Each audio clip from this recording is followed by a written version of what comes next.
Sehr gut. Sehr gut. I'm a time traveler from the year 2025, and I've come here to kill you, Hitler. Oh, not again. I'm never gonna have enough time to finish these paintings with all of these time travelers trying to kill me. Well, I'm going to succeed. Before you pull the trigger, can I just ask why? Why do all of you people want to kill me? Isn't it obvious?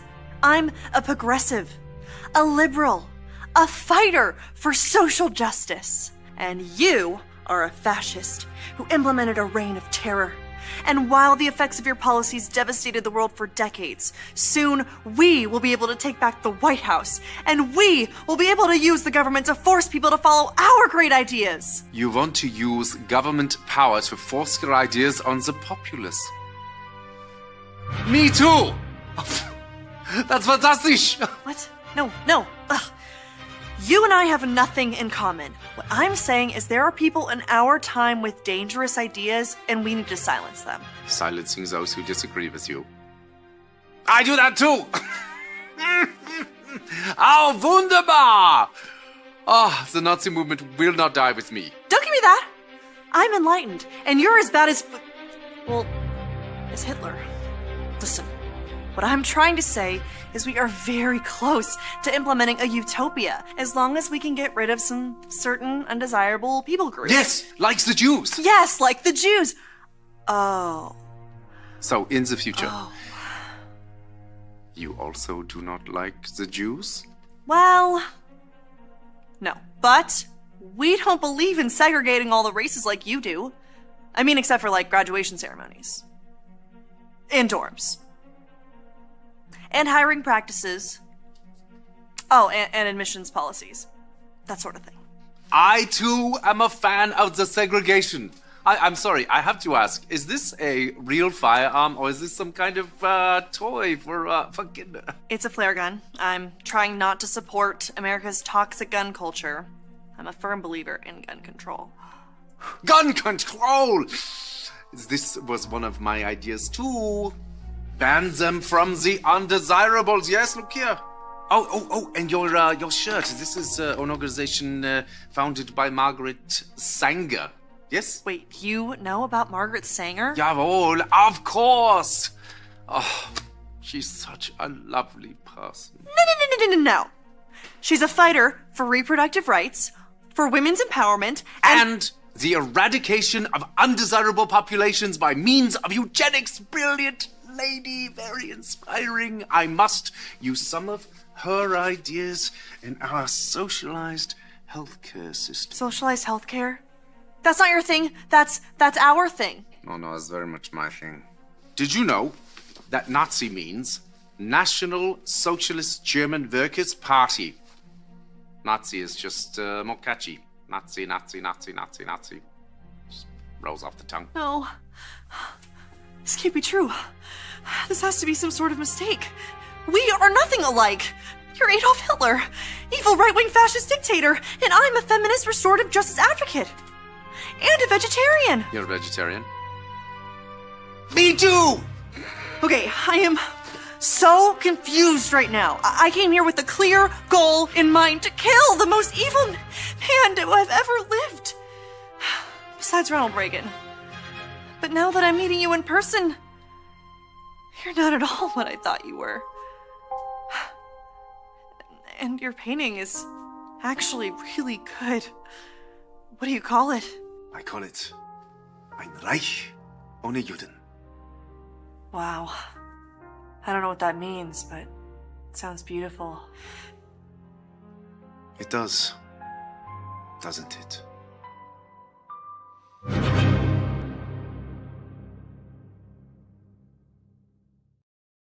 Hey folks, welcome to the program. How are you doing? Will you please do me a favor? Will you please kind of give me the finger? Yeah. Raise that finger, share this program. This program is, we do these at different times just so we can all catch up. It's called an Ask Me Anything. It doesn't matter if it's about politics, my personal life, inventions, exploration, my books, whatever the case may be, or just my opinion. ask me anything. And by the way, if you happen to be the regular hater watcher audience, come on, let's have a discussion. Let's air out our differences. What's your issue with me? Where am I wrong? Etc. And let's talk. Remember, we're all in this together, right? And when you think about that, we are all going to be affected by exactly the same things, but we can have different opinions. But it's only through dialogue that we can find common ground, right? Because we're all affected by the same things. Give you an example. With gold has gone through the roof, with the system changeover that's coming, I'm telling you it's coming, where we are going to go to a digital system. Now, this has nothing to do with whether you're liberal or conservative or pray to trees or pray to stones or pray to air, whatever it is. It doesn't matter. Race, color, creed. It has to deal with the fact you are a functioning citizen, right? And I think when the changeover comes, all of the stuff I hear and that I'm watching is there's going to be an adjustment. I don't know exactly how it works, but when all of this stuff was going on, going to the euro globally and everything, it predicted there's going to be like a 32% adjustment. The way I understood it is the system will say, well, this is what it takes to manage and administer it and how it's going to be done. So they're going to take exactly what you have in the bank. They're going to scale it down 32%, which goes right to the government like an extra tax payment. And that's just going to be the way it is. So everything balances out. And I guess we cover more debt for the government overspending. These are the things that worry me. And even though I'm a technology guy, folks, when I think about the control that technology has over all of us, this is why I do things in my program. Like I'm asking you to go to JovanLovesGold.com and, get your free gold and silver kit just to find out why. Because think about this. In a grand consolidation, which I think will happen, we kind of have no say. And so I'm telling you, if you have a 401k or an IRA or a retirement savings account, you need to go to JovanLovesGold.com. It's why I partnered with Goldco. And I gave you a story a while back that a sheriff went to pull out of his retirement to put his daughter through college and found out that the way the state had done it, you can't access your retirement for any reason unless you leave. So you either quit and you kind of disqualify for retirement, or it forces you to leave early and take a discount on your retirement because you have vested. That's a crock of crap. It's your money. So these things kind of bug me, and I'm just asking you to get ahead of the curve. But I sit back and I watch these things. If you're new to my program for whatever reason, and you don't know my particular technology background, in other words, why I can sit here in election stuff and say, it's not the machines, folks. Let me just give you a quick snippet of my technology background for anybody who's new so you understand where I come from when I share things with you.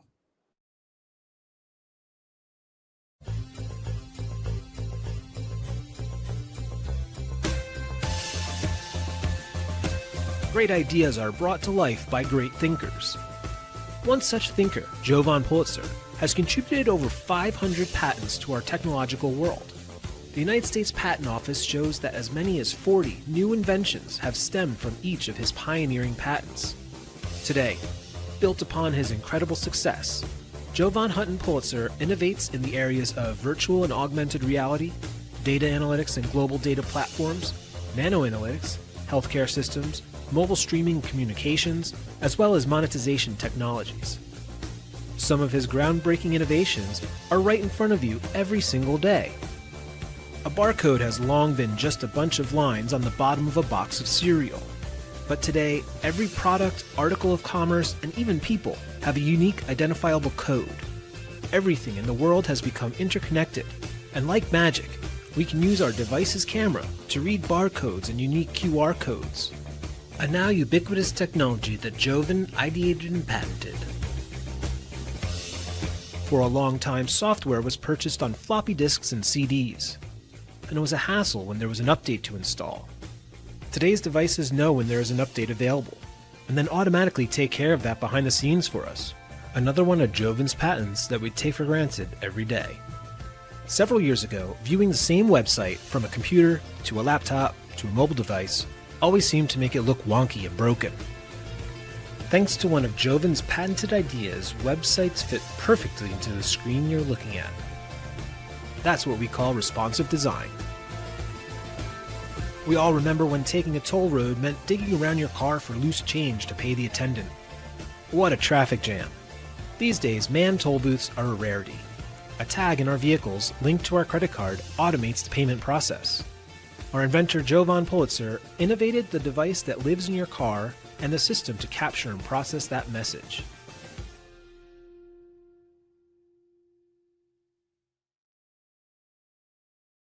Okay, that may just give you a kind of a little briefing of how my mind thinks about these things, etc. But I'm telling you, in this digital age, and I get a lot of flack at times, having invented that, Q platform where you see our QR codes, etc., that it connects, because some people say it's the mark of the beast. Oh, they said that about freckles, but technology can be a good thing or it can be a horrible thing. I have to tell you, I am terrified if they move voting to mobile, which they're trying to do. I want you to understand one thing. You do understand that when it comes to the mobile field, you're under the control of two companies, Apple and Google. You don't get an app on the platform unless they approve it. Most people don't understand that. A developer doesn't just develop an app and put it on the platform, okay? You got to go through a whole approval process with Apple or Android or whatever, and it basically gives them the power to stop certain things. That's why you'll see some apps that might be on Android that are not available on iTunes. And people don't understand that. So technology can be great. Technology is not great when it's a centralized power. And even though it can block most of the things that are wrong with our elections, it can be used wrong. And it's just the way it goes. So this is a program called Ask Me Anything. I don't know why at the moment, just so you know, I don't know why at the moment that on my YouTube channel, I can't comment back, but I saw a couple of questions on YouTube. Let me pop up this banner for you. Let me see. Let me get here. Let me go here. Maybe you'll see it better there. There's the link. And there were two interesting questions. Mike Klein on YouTube and Squirrel Daddy. You're welcome to come on live and discuss your questions. Those would be interesting. Great for the audience. So all you have to do is turn on your camera and make sure you've got sound and join me. You'll use that link. It'll drop you right into my studio. Those are two that would be really good just to talk about the open. Somebody asked, am I a Zionist? Well, let's discuss that. Let's discuss what that means to you and what it means to me, right? What it means to me. And let's kind of see if we match up on that. Anyway, this is called an Ask Me Anything. And this is where you get your chance to do that.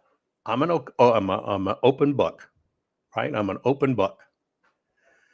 And you can ask me the questions you want to ask me. Come on, let's do it. And there's questions I can do just from chat. I'm, watching across all the people, right? Like Gnarly Doge88 from Culpeper, Virginia, over on Gitter. Just pop in. Some of your questions I can actually put on the screen, right? And we'll share it with the audience. First off, let me show you an interesting video I came across. And then let's just kind of talk about it while you're thinking, right? What are you thinking? Now, take a look. Okay, this is going to sound insane, but you need you to go with me on this because the math checks out. On October 30th, 2025, 6.2 billion people are going to experience a cosmic consciousness shift simultaneously, and I can prove it with simple math. First, you need to know about the Earth's heartbeat, the Schumann resonance, 7.83 hertz. That's the frequency that the Earth vibrates at. Here's the crazy part. When you are in a deep meditative state, your brain literally syncs with 7.83 hertz. We are literally synced to the Earth's frequencies. But on October 30th, something unprecedented is about to happen. 3 massive events are converging. Number 1, the sun is at its solar maximum, the most active it's been in 20 years. Solar flares, magnetic pole reversals, the works. Number 2, an interstellar object called 3I Atlas reaches its closest point to the sun that exact day. We're talking about a city-sized object from another star system. And number 3, the Earth's magnetic field is at its absolute weakest point in the cycle. Here's where the math gets wild. When these 3 things hit at once, the Earth's frequency of 7.83 hertz could be amplified 10 times or more. So instead of 7.83 hertz, you're looking at 78 hertz hitting your brain. Your brain will have no choice but to sync up. That's just how basic entrainment works. It's neuroscience. Here's the math that'll blow your mind. Research shows that you need a square root of 1% of the population to create global change. For 8 billion people, that's 90,000 minds synchronizing at the same time. But with this electromagnetic disruption, we're looking at 2 billion people syncing up simultaneously. That's 22,000 times what we need for critical mass. The mathematics of consciousness says that this will create a global field effect. Your normal consciousness operates at about a 20 hertz normal bandwidth. That's your everyday beta brainwaves. But when Earth's frequency explodes, your brain goes to 100 hertz bandwidth or more. That means you'll access gamma waves, 40 hertz to 100 hertz, which is the frequency associated with higher consciousness, enlightenment, and even psychic abilities. So let's break down the numbers. 6.2 billion people, that's 76% of humanity, will be affected by this electromagnetic shift. Of those, about 365 million have natural electromagnetic sensitivities like me. And roughly 43 million people are predicted to achieve a genuine transcendent state during the peak hours. This isn't woo-woo stuff. This is just math based on electromagnetic fields affecting human consciousness. The peak moment happens exactly at 11:44 a.m. Universal Time on October 30th, 2025. That's when the interstellar object reaches its closest point to the sun, but the effects will build for hours before and hours after. From 6. I want you to think about that. And now I don't know where you come down on all this stuff. Okay, but have any of you been following this space event that's supposedly supposed to take place, right? It is in fact, you can confirm this. It is a weird event. They're going to have interstellar comet 31 Atlas is going to be the closest approach to the sun, and it is in fact going to occur at the same maximum cycle. It's called cycle 25. It is going to happen. Okay. It's kind of considered a cross between a space event and a sunspot or solar event. Coronal mass ejections. Isn't it funny? Those mass ejections, he didn't think about that mass ejection coinciding with the mass ejection of illegals in the country. What do you think about stuff like that? Right? What do you think about the stuff like that? Right? Do you think it affects the earth? Do you think it affects you? Here's a little bit of insight you might not have known, right? Nikola Tesla, incredible inventor that never really got credit from the system or people. Edison tended to steal other people's ideas. Nikola was probably the most original great, right? Anyway, did you know that Nikola Tesla slept with magnets and or magnetic coils under his head, under his pillow? Did you know that? Any of you know that? Yes, he did. Supposedly, it is supposed to the magnetic resonance. Now, I haven't tried this. One time I've tried the magnetic stuff in my life, and I tried one of the mattress toppers, right? That had all the little magnets embedded in them, and I slept on it. I do remember having very vivid dreams that night, but when I got up in the morning,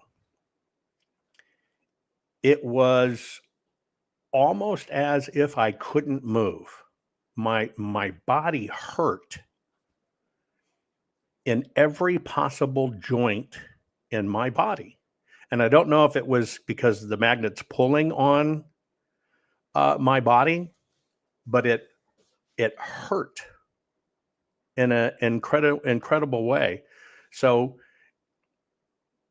for me, that was a no-go, right? Was a no-go. But magnetic fields do influence what's called neural firings. And so this guy, even though it's kind of odd, that is going to happen. There is going to be a different pull on that date. And yes, it will be interesting to see, in fact, how does it actually come into play? Here's a question from Down Under, Zodman. I get this question all the time. Okay.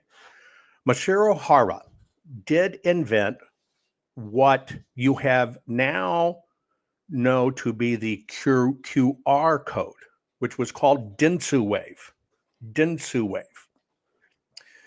The company that spread that was one of the largest corporations in the world called Sumitomo. Sumitomo was one of my investors, one of my key investors.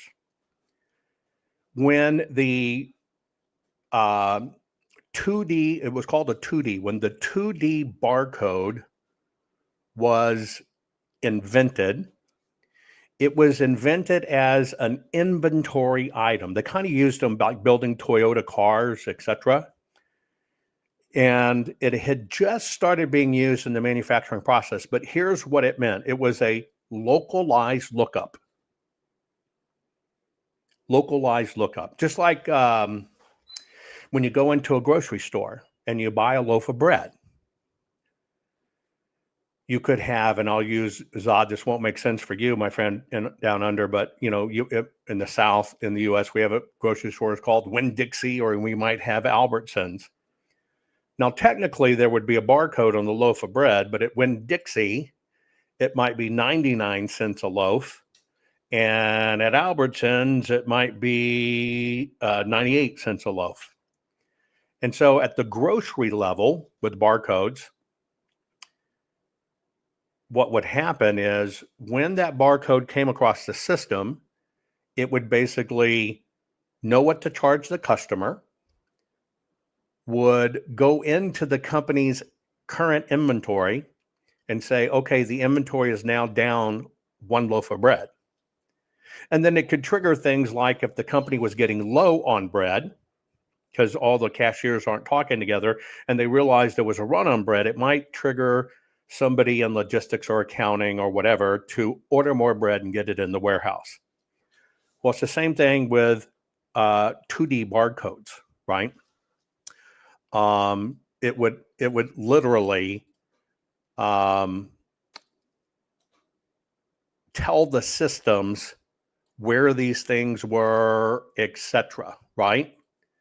Or how many they had, or what could you do with it, or hey, you need to reorder. So that's the world of barcodes, and that's the world of what originally happened with DensoWave. It was inventorying. So about that time, I'm doing all of my work completely separate. And if you look at yourself, think about yourself right now. If in fact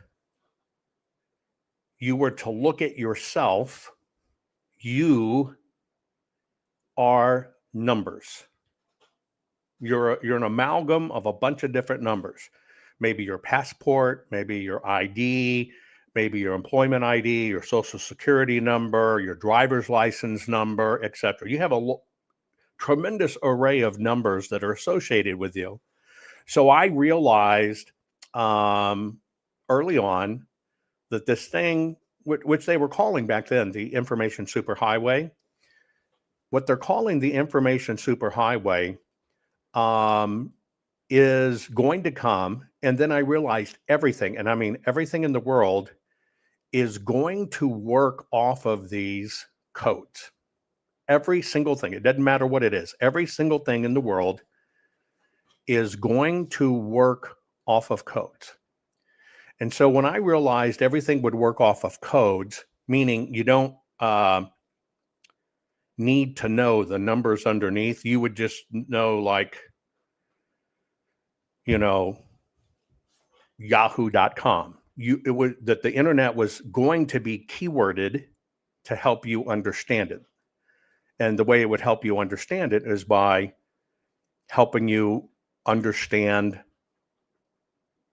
a word instead of the numbers, because people have a very hard time remembering all the numbers underneath. Like I remember my very first childhood phone number. I actually don't know my social security number. Now, it's an interesting fluke. I suffered a traumatic brain injury, which is why a lot of times in my cadence and talking, I have to slow down because my brain will go faster than my mouth can get it out. I've got to force it to go back into sync. Those were some of the idiosyncratic things that happen as a result of that injury. Well, I can't even remember that number. So when I understand the internet's going to work this way, I basically go, well, wait a minute. Okay, there's keywords, but technically there's only so many words in the world. And for it to really encompass the universe of how much information out there, they're going to have to start making up new words. And that's almost an impossible feat because our word universe is finite. And so I said, why don't I just take the infinite world of numbers and make the number actually communicate to the information world at large? And so what I actually did, I'll kind of show you a graph so you understand. Let me pop this up on my screen. Hang on. I got to go just a little bit smaller because I get this question quite a bit. Let me share this with you. So, wrong screen. And so at this span, there were a lot of people working on inventory items. We were coming to a dense world of the barcode universe, that the barcode universe was running out of numbers, right? If you had a 5-digit barcode, you can only have X amount of unique number combinations, and then you're out of digits. Does that make sense? And so I saw this coming, and what I did was go, I've got to expand or change this world because I think it's going to be code driven. So here's all of the different codes you've seen in different iterations, but I'm talking about barcodes right in the middle of my screen. And you can see on those, let me see if I can keep on pumping it up. Hang on. Ooh, wrong screen. One sec. Hang on. Give me a minute. Ooh, dang it. Dang it. Let me go right in those barcodes right in the middle of your screen. You can see there's basically only a certain amount of numbers. In the UPC3, which is right in the center, you got 1, 2, 3, 4, 5, 6. You've got the left, the C is on, the right is off. So I realized there was going to be a problem in the universe as this thing called the internet came. And so the QR code, where that comes from is I had called my software C, the letter C, R, the letter R for C hour, and then Q. I started calling them Q. Sumitomo was my partner, and I'm working in this universe here. And I was asked, can you make any code read? Can you make any code now work with the internet? So where the Sumitomo codes are Dentsu wave codes, they only worked in inventory. Do you follow what I'm saying? They only worked when they were doing inventory in and inventory out. Hang on, I'm trying to adjust my screen. I screwed it up. And so there was a limited universe. So nothing in the world talked to the world. Everything only talked to the company that used it, how they were using it.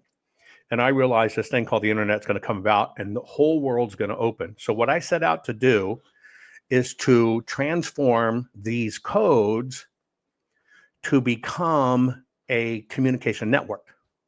Actually, it's called a vast neural network that does it. And basically taught them, you are now not an inventory item. You are now a destination on the internet. You following me so far? You are a destination on the internet. Now, in this first top you're seeing here, these are just all kinds of iterations of what happened. Dang it, I got to quit pushing the wrong button. Of what happened in the internet world. So kind of here's my telemetry that will help you out. The first barcode was actually created in 1974. It was a supermarket checkout for Troy's Marsh Market. Okay. Now, this is kind of giving a timeline of where I am at the same time. So 1974 barcodes came out. So I did not create barcodes. That's not me. 1991, the August 6, 1991, the World Wide Web became publicly available. Now, in 92 was when we got dial-up internet access in 1992. Now, at 1994, simultaneous event here, in Japan, Dentsu Wave created a 2D barcode, and it was to track vehicle manufacturing. This is also the same time that Amazon started, by the way. Now, in a 2D barcode, basically going from this little limited information, it was just a new way to read the information in a 2D format. Now, at the same time, in 1994, I was the very first person in the United States to ever put a web address in a national TV or print ad. I'm kind of trying to learn, how do people use this thing called the internet, and will they? And it was really good to do a test of it, because in 94, there were so few people really using it. And so I knew I'd get true empirical data with such limited users. I would see just in the scope of things, will people actually, if they just see it appear in a print ad or they see it appear in a television ad or promotion, will they actually go to it? Very, very small users, okay? And so that's 94. And so this is where these two things merge, because over here at Dentsu Wave and Sumitomo, they ultimately become a big investor in my company. So it was about inventory items. So yes, that 2D barcode, here it is right here. This is the Dentsu Wave, okay? They called it that because you can kind of see it looks like ripples or waves in water. And of course, in Japan, water is a big deal. So in 94, I started doing it. 95, America Online reached 3 million users. That's when America Online is really doing some big push. And that's when I started working on what I called would be an internet shortcut, because I saw the web addresses were going to be growing too fast. They would be too long. Remember the old GeoCities crap? Anybody remember that? I mean, freaking web addresses were long. I realized this ain't going to work unless we can shorten it. And so that's what I'm working on. That's the same time where Netscape went public. They achieved a $5.4 billion market cap. That was the first big one to do it. That's what started the craze and all of the valuations of the tech companies. At that time, by 95, only 0.096 of the world population actually used the internet. It was a very tiny fraction. So in 96, I began going, okay, what can we do here? Because this thing is going to grow. People are going to adopt it. Remember when you had to type in http:// and all that other stuff where it didn't work? And that's when I started experimenting with, okay, I need all codes to work, and I need to create a universal code that has more data than everything in it. So that was in 96. And so what I did was what was called the first DNS transfer server. DNS basically means that's a domain name server. When you type in a name, it will go to that server. And so you understand 1996 in the scope of things, there were only about 100,000 websites globally. Apple was losing money hand over fist, just hand over fist. Steve Jobs still had not come back to Apple at that time. So the same thing in 96. I took two young kids. See this, Jeff Harris and Brandon Brown? They were 16 years old. Two kids, best buddies. They were 16 years old. Came from highly dysfunctional families. And I met these two young guys through my work, basically building a dial-up company, kicking the shit out of AOL, being the Fox Internet news correspondent. So I met these two kids, and they wanted to do coding, and I said, I'll give you a chance. I literally moved them into my office, into my television office where the server racks were, where we sent my television show all around the globe through the microwave and satellite hookup, gave them a car so they could get back and forth. And these kids, who now have incredible careers, and by the way, still work for me to this day, doing projects, they started developing. And what happens is that's where we began to understand how to do the ARS servers, and we began testing it. Okay? So in 97 is now the world has 1.7% of the internet, and you got introduced to this thing called wireless, right? So in 97, we got 802.11 Wi-Fi standard. We've got the PNG, right, which are the good image files. And we got, that was when Sergey and Larry got the domain Google. So that was 97. For me, over here in 97, I began really blowing out the patents and everything, knowing, okay, this is going to be the future as this grows, because I'm watching technology move with it. And as technology gets faster, I understand people are going to need to consume more. And so that's where I start developing what is now known as the whole platform of Scan Commerce, Scan Connect, e-commerce, commerce, etc. things, right? So I'm working on that to do the first barcode readers. You know me for the cat, but this is the ultimate little device you see on the right that would ultimately go on your keychain. So at that time, Windows 98 was introduced. 3.6% of the world was using the internet. We just got DVDs. And at that time, 40% of US homes, 42% of US homes had computers. Now, to make all of this work, I realized, well, okay, I can make barcodes mean destinations on the internet instead of an inventory item like a regular barcode. Like I didn't own the barcodes. Like regular barcodes, they're already on books and tapes and whatever, and you got this 2D barcode coming out. That's where that world is trying to expand because the world's growing. Remember, my job is to make them all communicate. And so if I'm going to put out a scanner for you to start doing this, you got to prime the pump.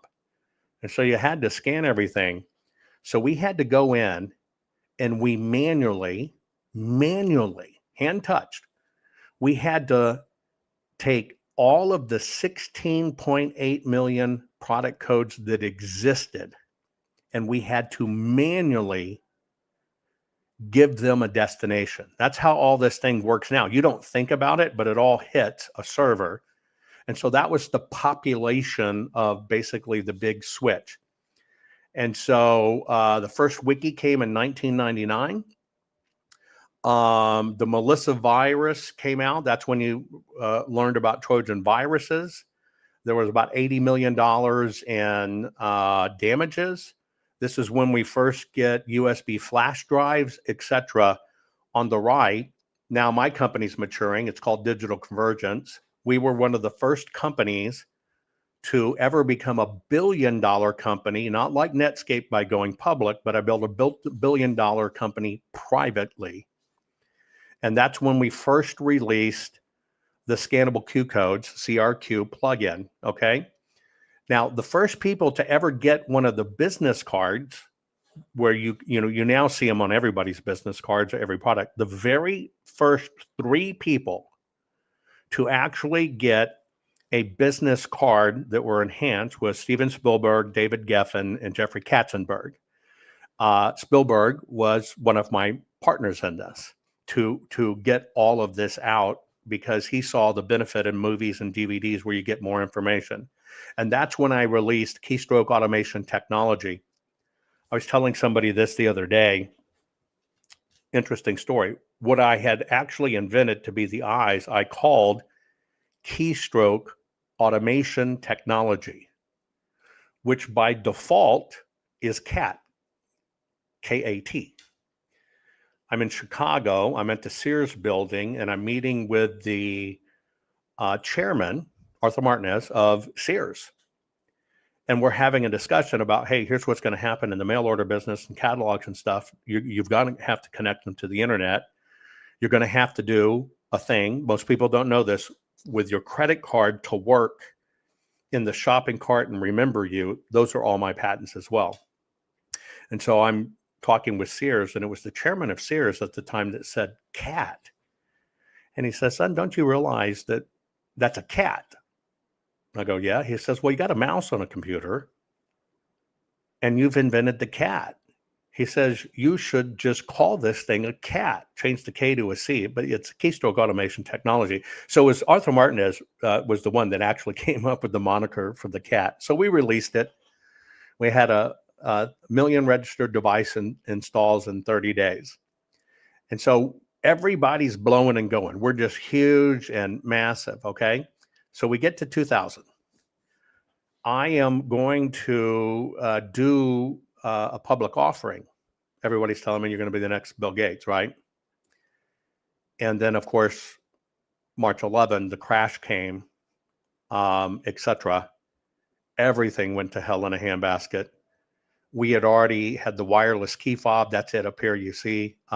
We already had the Microsoft Mousecat combo. We had a pen, etc., because we knew we're going to make this work with cameras. And Sumitomo is going to release, where the first release was, you didn't see it, was in Japan, right? So that's 2000. The dot-com crash happens. Over here, we had to shut down. Payroll's a bitch. But in the internet age,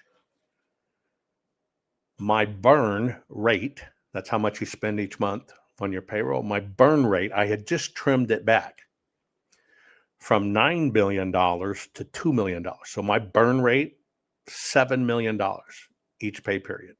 That's a huge burn rate. So I'm cutting back. We had to shutter, just like a lot of things happening.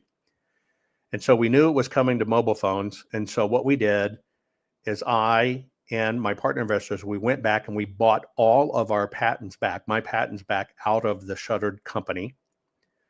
And I made sure they kept going.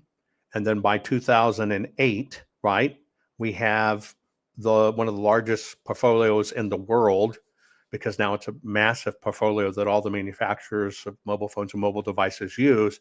And then in 2009, and that's pretty relevant, most people don't understand the history, only 18% of the US at the time had smartphones.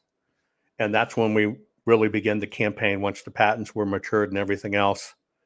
Where now I think the current numbers, 15 billion global wireless devices use it. Hundreds and hundreds of companies license the patents. And scans of codes, which everybody told me I was crazy, I was a nut, I was a whack job, telling them they're going to scan to get to the internet versus type in the web addresses, will now, on a slow day, be about 2 billion uses a day. On a high day, will be about 66 billion uses a day. I know that's weird, but I hope that kind of was it Zod? Was it you that asked that? That's the history of it. And so that's where the confusion comes in because of the similarities in the name. It all started at the same time. We're kind of all starting together, but one was a very inventory centric, trying to solve the corporate world. And I come out and say, hey, no, this is going to be the platform for the world. Right? Any of our guys on YouTube going to join me? Let's see. Okay. Hang on.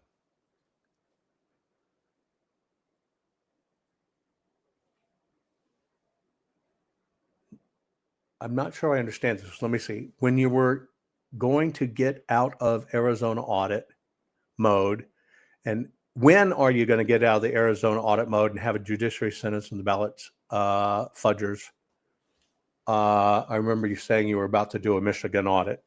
Okay, let me address that. When it comes to the Arizona audit, my team and I are still in audit mode. We will not leave audit mode. The way the rules read is when you close out your report, it begins an interesting time clock. And when that time clock runs, you kind of have a statute of limitations. And in the legal field, you come into something that's called latches. Well, you knew it, you didn't do anything about it. And so we have stayed permanently in audit mode, which is why we have to fight to keep this alive. It's wildly expensive. I can tell you right now, there's 5 or 6 other things that we know technology-wise we can discover and prove, but I haven't pulled the trigger on coding them yet because I don't want to trigger the time clock, and it's official when you start documenting it, whatever that we do it. So yes, we are continually in audit mode. Now let's go back to Michigan. At the time in Michigan, we had committed to do a full forensic audit of Michigan and announced it. We were going to do it. So I fly up to Michigan, meet with Matt DePerno, and I got a whole room there, and it's a bunch of lawmakers and Patrick Colbeck and all these other people from Michigan. And I'm sitting in the room, and I learned things that I didn't want to learn. And here's what I mean. When we're going to pre-fund an audit to the tune of $1.5 million, pre-fund it, because we knew we needed to really get on Michigan. So we had announced that. Sitting in that room amongst Patrick Colbeck, who is now Mike Lindell's Election Crime Bureau, an argument broke out in the room. I'm kind of sitting back watching this, and it's all these different Michigan lawmakers and Michigan wannabe lawmakers that are supposedly conservatives running. And the argument in the room of it was, who gets credit? It wasn't what we would find. It wasn't what we could fix. It wasn't any of that. It was who's going to get credit. And these lawmakers are arguing. So it became like, who's going to get known for spearheading the Michigan audit?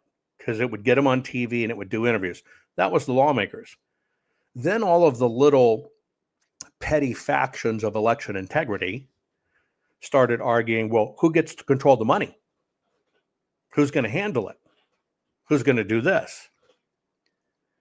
And then we had a representative of the GOP there. And in Michigan, you needed X number of signatures to force this, to force what we wanted was a full forensic audit. The GOP would help get the names we needed. 1 million names was the goal, signatures. If we paid them $20 a name in advance. So here's Michigan knowing their elections went bad, and Michigan GOP would help us get the names we needed if we paid $20 a name in advance for them to get the side. And I'm going to hold on 1 second. I'll get back to this other one. And so that was when I realized, why would the GOP in Michigan, knowing they have a problem, want $20 million just to get the names? And so it kind of hung in this limbo. And then Patrick Colbeck and stuff, they started, well, if you're going to put $1.5 million in, send $1.5 million into us now, and we'll, get the Michigan public to pay the rest. And I said no. And I called Patrick Byrne, who was doing it as well. And I said, put in $1.5 million, it's going to disappear. They won't do anything. They're fighting over it. Who gets to get credit? Who gets to be the spokesperson? Who gets to be the lawmaker leading it? And I said, they don't care about a freaking audit. It's just fucking politics. And I told them what the GOP said. So I said, in my book, this is dead. And that killed it. And that's why we didn't get a Michigan audit. Michigan supposed patriots killed it themselves, and so did the Michigan GOP, which is the only reason we didn't get it. Now, Skip Sonnet says, so you're in perpetual audit mode that doesn't answer who might be an eligible plaintiff to utilize your information in a lawsuit.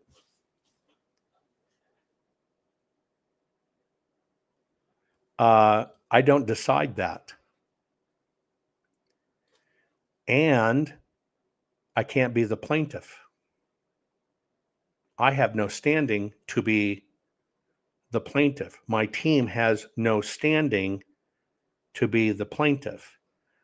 The standing would be the citizens that felt they were robbed of an election. So for my work, which is Maricopa County, Arizona, where does the plaintiff need to be? Maricopa County, Arizona. And so my job's not to answer who's the eligible plaintiff. That's up to who's willing to be and take on the eligible plaintiff status. And right now it comes down either to Maricopa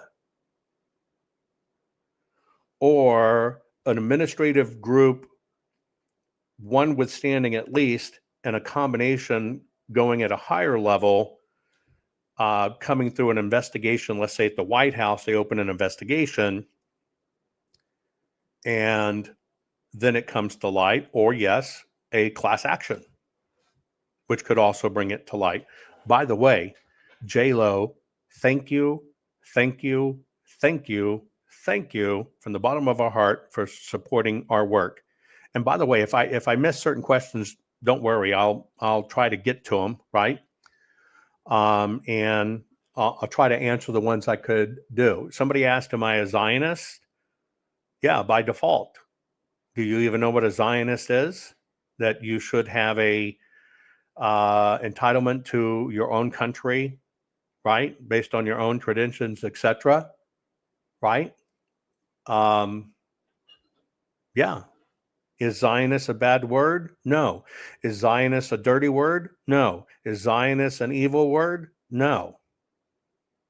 It's a biblical word. But of course, you might have been listening to bullshit on the net, and your local auto mechanic who now does a podcast about all things religious might have told you Zionist was a bad word. Okay, let's see. So Zod, I hope I answered you thoroughly on that. A lot of people have confusion over it, and it's just the confusion of Xerox versus copy. Basically, some things become synonymous with the name, and a Q, the word Q, became synonymous. The ultimate expandable platform to really make it all work, not just make it communicate with the internet, it had to be even expanded further. That's why you have 3D. So a QR code is a 3D code, which has Googles of possible combinations and will never run out of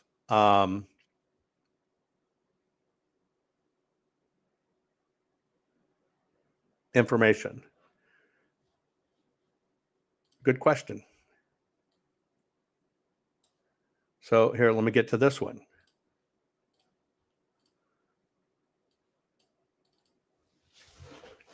And it'll kind of answer your own questions about how the mechanics of all this work. Dr. Ricky says, why would you not have standing?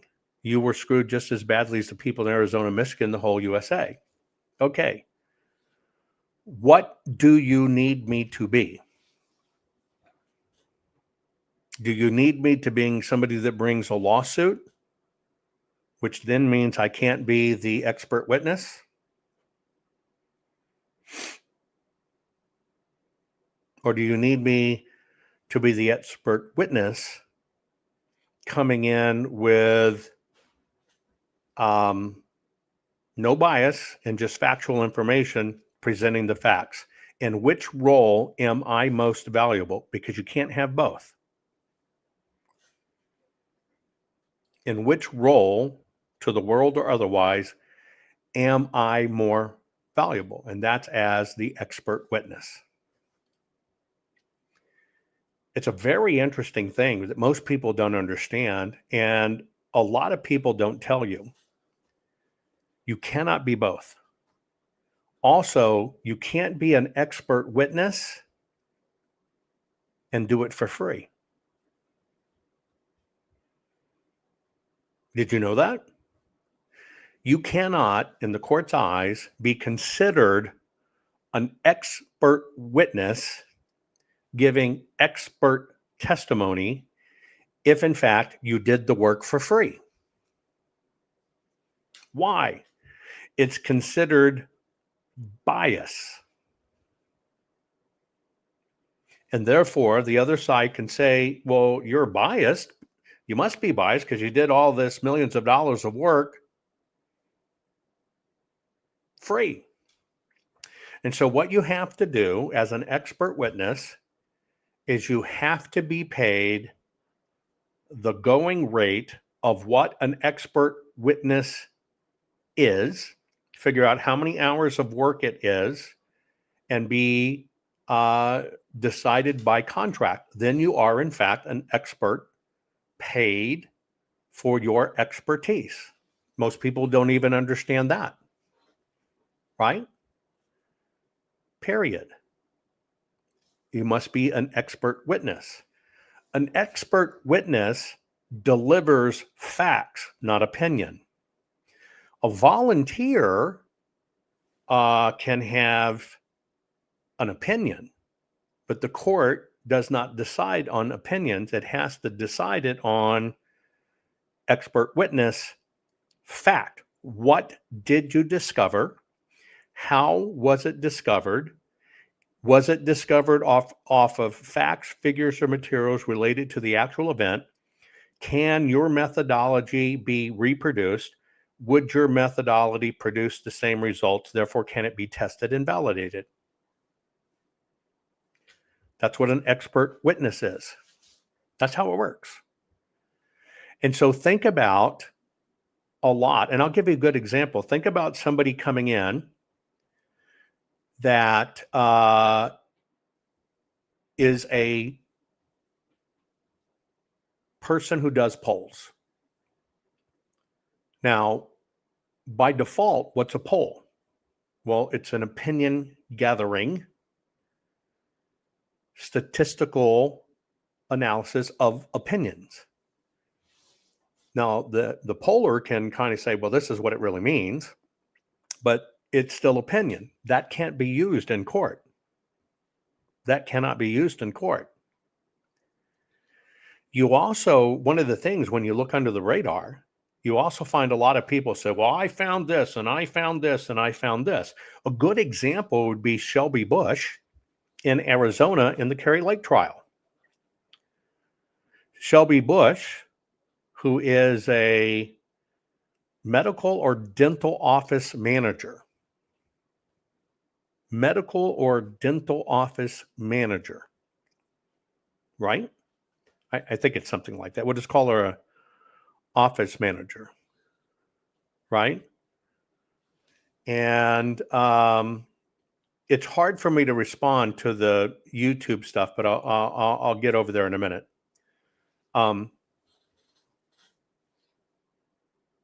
So they decide to put her on the witness stand and present her. And she is there to present, here is what we found, because she was technically the auditor of the Kerry Lake stuff. Here is what we found. As soon as they bring her into court as a witness, an objection is placed. The objection is to the court, this is not an expert witness. The Kerry Lake side, they had Shaggy and Scooby-Doo representing them, and Shaggy says, well, she did the audit. And the opposing side asked the judge to evaluate, is this an expert witness? Well, no, it's not an expert witness. Basically, she had no experience, professional or otherwise, leading up to the point outside doing it, and therefore she can't offer a professional opinion. She had no experience in it. And so the judge, right? The judge was able to disqualify her properly and legally. You can't testify to this. You're not qualified. In fact, you're woefully underqualified. Now, you have to ask yourself in the Kerry Lake stuff, why did Shaggy, otherwise known as Blim, put out those type of people? Why did they decide that type of auditor? It's because the system's crafty. They don't want somebody coming in, and I'll give you an example. Myself, it'd be very hard to challenge me as an expert witness, but let's say they challenged me as an expert witness sitting there, and they said something like, you're a podcaster. Well, the side, like defending Kerry would have said, and explain your resume. So I'd go through my resume. I have patents in every country in the world. I have several hundred patents. My technology on how these platforms work is on 15 billion mobile devices.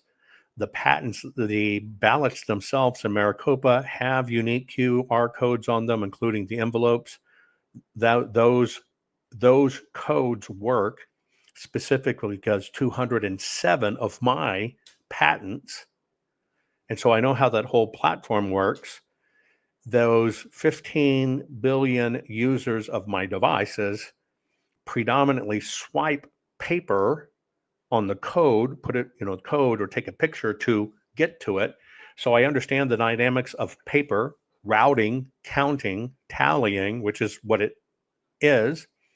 And I am personally the only person in the United States of America that has looked at 2 million general election ballots, 189 million individual voted ovals. That's why I'm an expert on this topic. Now you can understand the juxtaposition. they wouldn't be able to disqualify me. And so what happened is they put people on that they knew the court would never accept the testimony because they're not an expert in what they talk about. And that's part of this game that's played. Let me see. I'm going to make sure I answered everyone. So I got that one in standing. The ones I can capture, I'll put up. Don't have standing. Here you go. Here's the other one. Liberty Mom. I'll repeat my question from YouTube here. Jovan, did you see Stephen Gardner's podcast with guest Gary Bernstein? What's your opinion? I don't have one. I love Stephen Gardner. He's the bomb. I do not watch anybody else's programs, even people I love and respect. Why? Here's why. Let's go back to audit mode. Back in audit mode, one of the scandals that came out was the Stop the Steal movement. If you put me on the stand, and at the time how they attacked people, you were doing this stuff saying the big lie that the elections were stolen and whatever. And I said, no, I've never said that. Well, you said it was the machines. And I said, no, I've never involved the machines in my work. I don't give a shit about the machines. Here's my testimonies that I don't care about the machines. Well, you were Stop the Steal. I said, I don't even know what Stop the Steal is. I've never watched or known anybody to say Stop the Steal on anything I'm watching or been coached on anything Stop the Steal because I don't watch anybody else's programming. Now, see what that does is that basically, in the court's eyes, makes me non-biased. So I don't watch anybody's stuff. I've never watched a General Flynn interview. I've never watched any of the Mike Lindell interviews. I've never watched any of the other people. It's the machines. I don't. I see your chatter and I address things in chatter as an expert. But do I watch them? Do I do any of that? No. And so to answer that question about what would I say about any interviews is I have nothing to say because I don't watch them. I love Roseanne to death. Don't watch them. Victor Davis Hanson, friend and been on, but I don't watch his stuff. I can see quotes and stuff that come across through the general public, which I can say, well, I've just seen it in the general public. I know what it is, but I don't watch it. Why don't I watch it? Because my commitment is to the United States of America and this country, no matter how long this takes to get to the end point. And I'm not willing to compromise myself and fall into that. Now, when I am bringing those people on my program, that's a different scenario. See, because I'm not bringing them on as an auditor, I'm bringing them on as somebody who talks about politics, and I want their opinion on politics. That's a whole different scenario. But in imbibing in the content, don't do it. I focus on my expertise. Somebody asked John Wick. I fucking love the John Wick movie. Says, have any of you seen The Ballerina yet? The version of the John Wick with the ballerina, Anna, whatever her name is, cutie. If any of you seen the movie, the John Wick, right, etc. Western Civil's the best. Attorney named Gary Fielder started class action lawsuit after 2020. Haven't seen much. Don't know the name, etc. Somebody asked, carrot cake or cheesecake? Personally, I like carrot cake flavored cheesecakes. That's a hard one. I love good carrot cake with a lot of carrot in it with good coffee. Right? But damn, a cheesecake?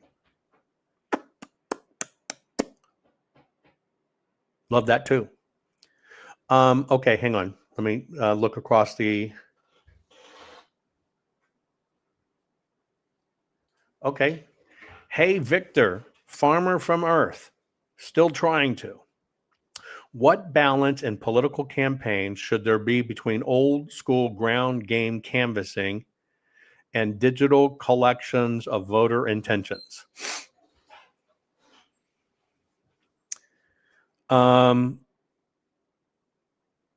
Very good question. I think by default it should be 50-50. Let me tell you why. You can't get away from the technology now. But I love the good old fashioned ground game. Right? And in the ground game, I think it's important for them to see a candidate's face and to talk to people and endorsement. So I think they go hand in hand. But I like things like the little doorknob hangers. That's just how people respond. And so I think good old fashioned getting out, putting boot to ground is all phenomenal, and you should work them hand in hand, meaning your digital game should mirror and reinforce your ground game. Your ground game should push people to go to your digital game, and that's how they should work together. And I think a lot of people don't do that. And so let's talk about ground game, digital game combo. Door hangers in the neighborhoods, maybe where you're running for office. I did this for my dad when he ran for state rep. Put it on the door hangers, go to the neighborhood you want to go to and get there, have great bill, put a Q code on there or a web address and say, if you want to know the 10 facts my dad Bobby's focusing on, go here. And you jump them over to the digital side. Katusha, Jovan, can the volunteers of the Maricopa audit talk about what they saw, or do non-disclosures keep them from doing that? I couldn't tell you if the volunteers for the Maricopa audit had non-disclosures. I do not know. I didn't request it. I requested the opposite. The only thing they cut out of my audit plan was, here's how it would work. I'm going to take you through this real quick. And this is the only thing in my entire plan that they did not do. I designed the audit to be Democrat, Independent, and Republican. Democrats told people, if you participate, we're going to blackball you. So they can say bipartisan. It's bullshit. The way it was designed was, when a box comes to the table and they're working through it, a batch, 200 ballots at a time, when they work through a batch, okay, as the batch gets to the end of the table, I wanted runners basically that would go to, let's say, 6 people at the table, and they would say, in that batch, did you notice anything irregular? And they would record the person. Then, while the next batch is being done, you'd have a team that would transcribe out that affidavit. Then that runner would come back as the next batch is going, show the people the affidavit, okay, and then have them sign, and it'd be notarized. It'd be a certified jurat. Now, why would I do that? If you look at, and we'll just use the numbers, 1,000 people, right, doing this process, and you got 6 people at a table, and let's just divide it up equally amongst 20 tables, okay? You're going to have 100,000 ballots go through that station. That means each station would have 600,000 certified legal jurats times 20 tables. And what I wanted to do was to be able to show the courts, batch by batch, box by box, here's what people saw, their own interpretation of what they saw, wrong paper, wrong size, this looks printed on a computer. That is the only thing that the Maricopa GOP and stuff took out of my methodology, because they realized I would have oogly googly millions, right? Millions of certified jurats. Now, here's how it works. Let's say in boxes that for some strange reason, all of the votes in a batch except one were for Biden. And they were supposed to be mail-in ballots, but they weren't folded.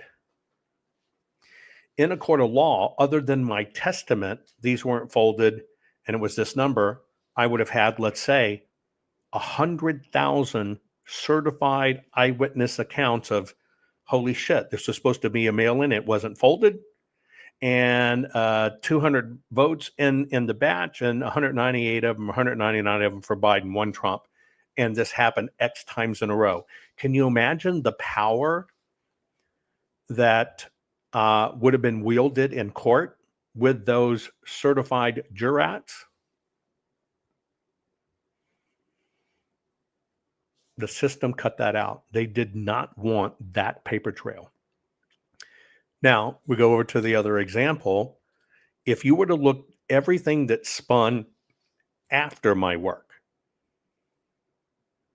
everything that spun out after my work, and by the way, it would have been the right format of affidavits, and you would have had hundreds of people saying, I witnessed this, here it is. Yes, I saw it. I handled this piece of paper. It wouldn't have been, just up to technology. My job's to do it right. Once that word got out in audit communities, what is called election integrity communities, every single team out there, canvas teams, remember all of a sudden you got canvas teams set up at every state, don't do audits with canvas. Well, every one of the people, and there's many of them sitting in this discussion right now, were required to sign non-disclosures because they realized people like me go to the public, am transparent, and tell people the facts. They got everybody to do all that work under non-disclosures. And those people that found things and did things cannot talk about it. That too was an internal rig by the system. So I hope I answered that one sufficiently. Let's see, we'll do three more. Let's see.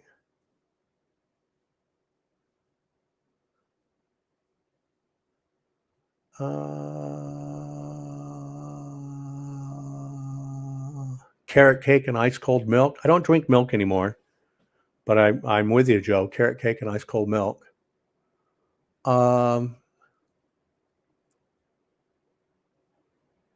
Yes, Milk Hay is great. I literally love Milk Hay. Milk Hay is great. Let's see what else. What type of law does Blim even specialize in? He seemed way over his head. Brian Blim, which some people say is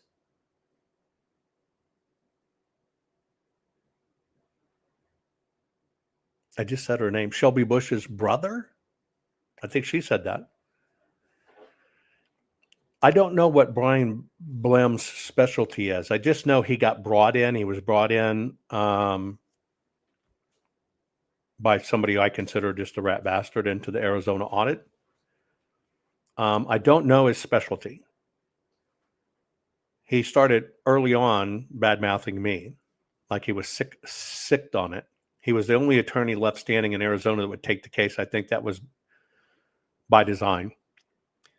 But his website, which was Blim Law or whatever, it may still be that way today, Blim Law, was a Chinese porn site.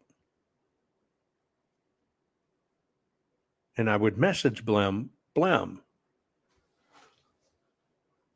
your website, your own website goes to a Chinese porn site. Do you not even control your own website? Come on, this really looks bad when people look you up and they look you in the attorney registers and here's your thing, you click it and it goes to a Chinese porn site. He never addressed it. Called me all kinds of names, but it may still to this day. I don't know. I haven't checked it in years. I don't know. but it did. Somebody asked me about Obi. It's a red flame Siamese rescue I have. He got attacked by an owl, pretty bad shape. He's bright-eyed again. He's recovering. The wounds are healing up, but he's probably going to have a massive scar on his head. But he's doing well. The net effect of being a farm cat is he can go outside during the day, but at nighttime he has to be brought in. He had to be locked in a bathroom. He had to be taught how to use a litter box. But he's good. Now, the cat's name is Sinatra because he has incredible piercing blue eyes, but you don't call a cat Sinatra, so I dubbed him Obi, O-B-E, O Blue Eyes. But he survived.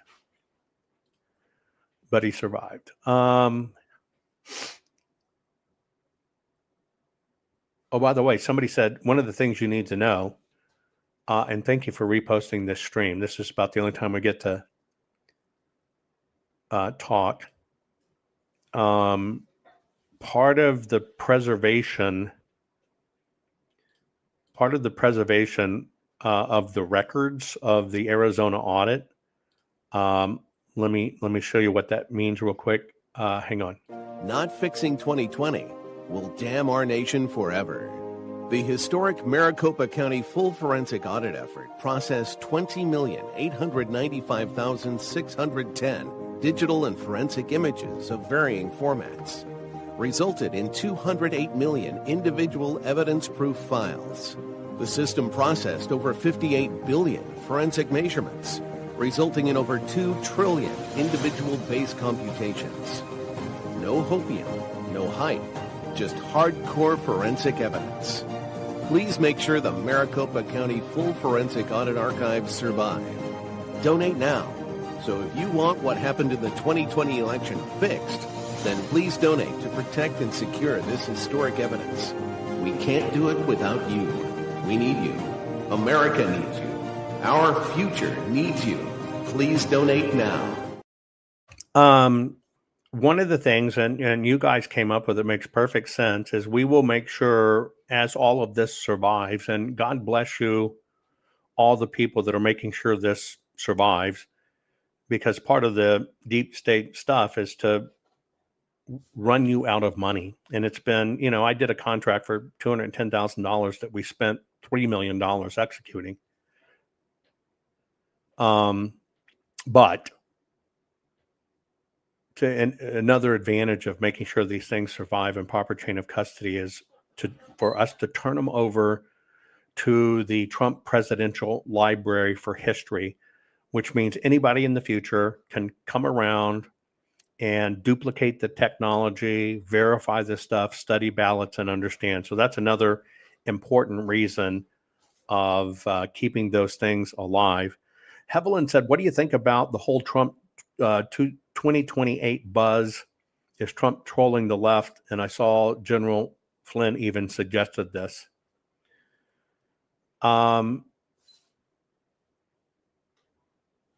Legally, and President Trump acknowledged just maybe, even 48 hours ago that they're telling him he can't run again in 2028.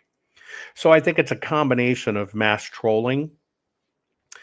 And just to be honest with you, I don't know what to expect out of J.D. Vance's heir apparent.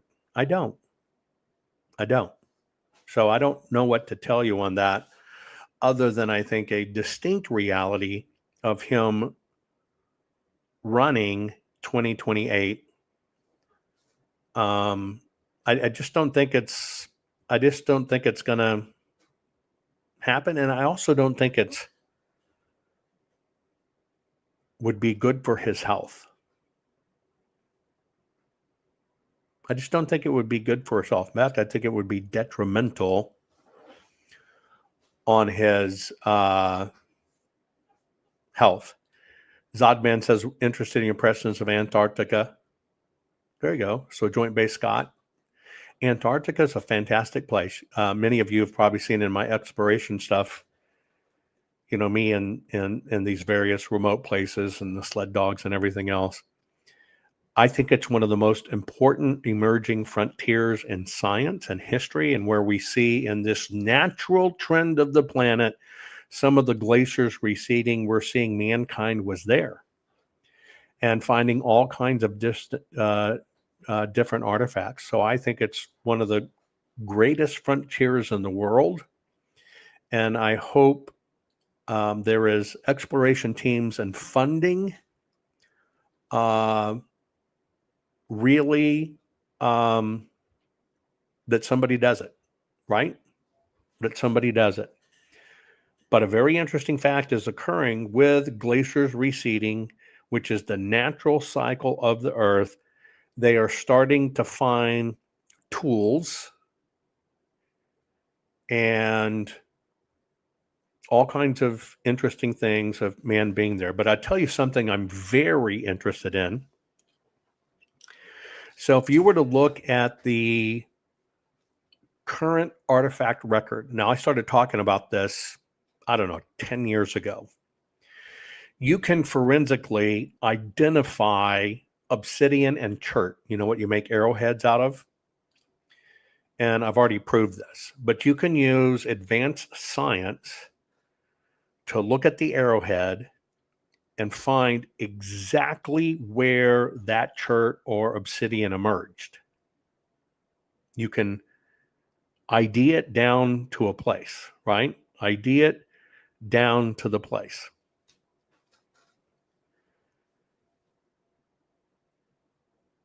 I know beyond a shadow of a doubt that there are obsidian artifacts. Hang on.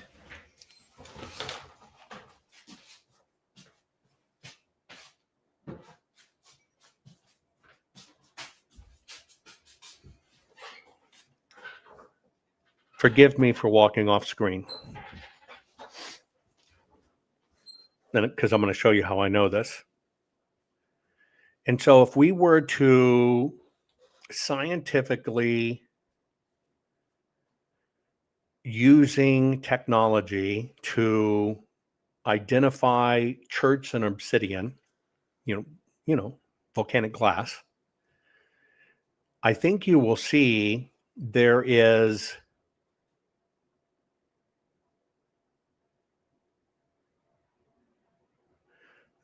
been a trade in obsidian way back in ancient times. Right? Way back in ancient times. And so I think we can track obsidian, spearheads, arrows, and we can confirm beyond a reasonable doubt that in a past we know nothing of, they were trading globally obsidian, which will show mankind is more connected than other. Okay, now put a pin in that. If you've ever been like the Texas Hill Country or stuff, do you know how you can either see obsidian when you cut into the earth and you see that glass layer? Have any of you ever seen native obsidian, right? You follow me? Now, when the rocks of obsidian through volcanic action or tidal action or ancient riverbeds, when it rolls out these pieces of chert or obsidian, and I want to double check something. Hang on one second. I got to look something up.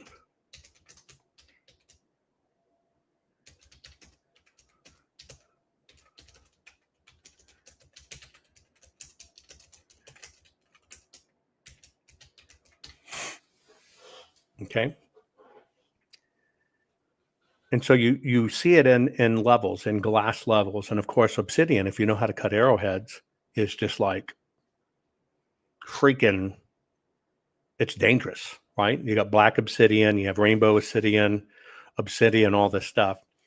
So I think in Find,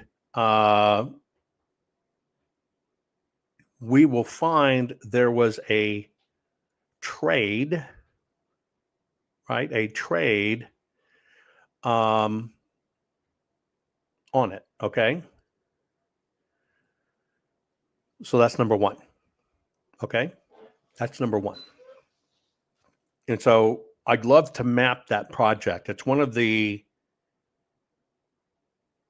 archaeological research projects I would like to use. Now, if you've ever walked away, or if you've ever walked through the Texas Hill Country, and you have where obsidian is combined with caliche, calcium carbonate or carbonate or silica precipitates that come out of the land, those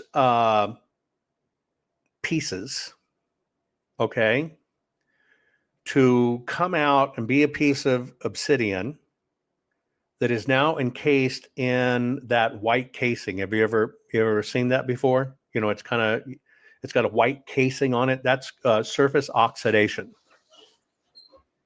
Surface oxidation. If any of you, put it in chat. Have you ever seen like rocks in the hill country or whatever, and they're kind of white, and you break them open, and then you'll see the obsidian, the volcanic glass inside. Many people have seen this just laying out on the ground, right? That's commonly referred to as chert or other stuff. That's the encasing. Okay. Now, I won't give you the scientific formula of it. It has growth law, right? But if you were to look at the growth law around it, the minimum to even get to hundreds of a nanometer, right, takes 100,000 years. Okay. So a heavily encased rock, you're looking at that would take many millenniums, hundreds of thousands of years. You with me? Okay. When you find an arrowhead, the obsidian's formed by a volcano. Have any of you ever found an arrowhead or seen an arrowhead that somebody's found? Anybody? Put it in chat. If you found an arrowhead or know somebody who's found an arrowhead laying in a mound or whatever, there's a lot of people found arrowheads. Now, you've seen those, right? You've seen them. They found them, and they're ancient things. Now, here's something I just told you. An arrowhead, anything in flint, obsidian that was cut. Now, if you left that out, and you left it out in the open and on the ground, okay? Open and on the ground. It would take, at minimum, several 100,000 years for that obsidian to turn white. So you know what an arrowhead looks like on the ground. You know what a flint looks like, or a spearhead. You see them in excavations all the time. Here's a spearhead. Now, if that spearhead was left out in the ground, and remember, they're found in the ground, they'll be 1,000 years old or several hundred years old from the Indians or whatever. But for that obsidian to transform to become encased in that carbonate, which is where it turns it white, it'll flake off, right? That's the silica or carbonate incrustation.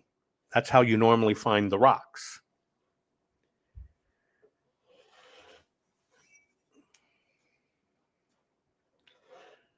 This is basically a killing axe. This thing weighs about 8 pounds. 8 pounds. Right? Now, as you can see, the carbonation's all over it. It is encased down to the millimeters, and I'm going to show you the end. Look how deep that encasement is. See that encasement? I have a big head, but here you go. If you got hit with this, it would take your head off. But see the carbonate encasement? This means this thing, this big, was possibly carved 500,000 years ago. A time when they said nobody was making tools. 500,000 years ago.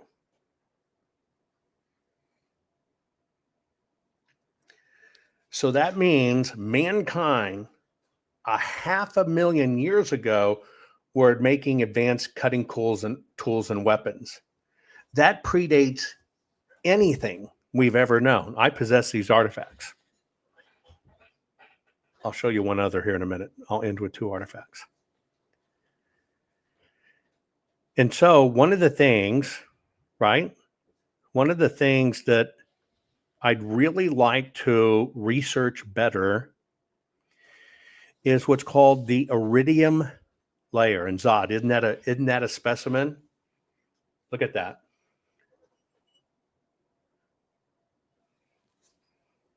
This is magnificent. This is only one of my ancient exploration specimens. Anyway, it shouldn't exist.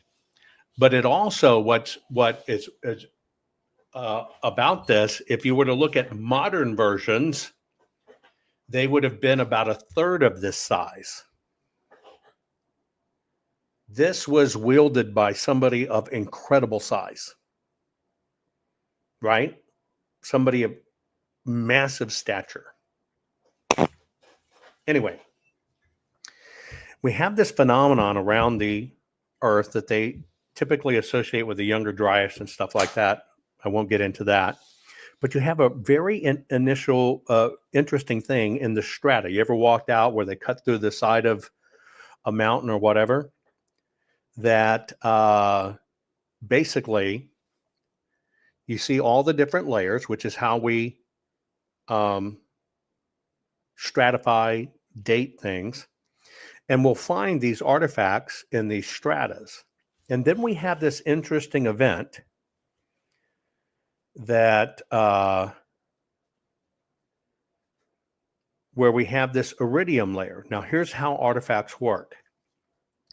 You'll find the deeper you go, you find cruder artifacts. In other words, the more mankind and people, and I'm going to show you one more, but the more mankind and people practice the art of like cutting, right, arrowheads, the better they get. And so the higher they are in the ground,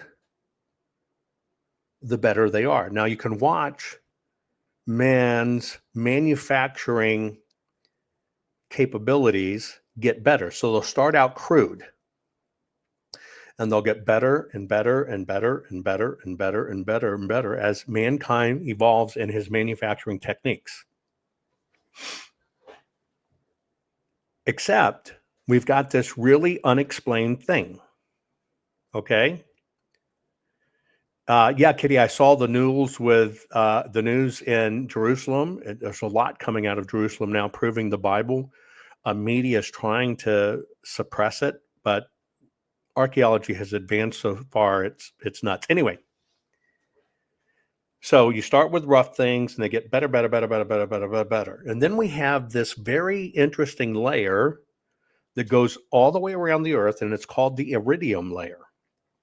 And it's basically where we had a ELE, an ELE, and that's called an extinction level event, an ELE.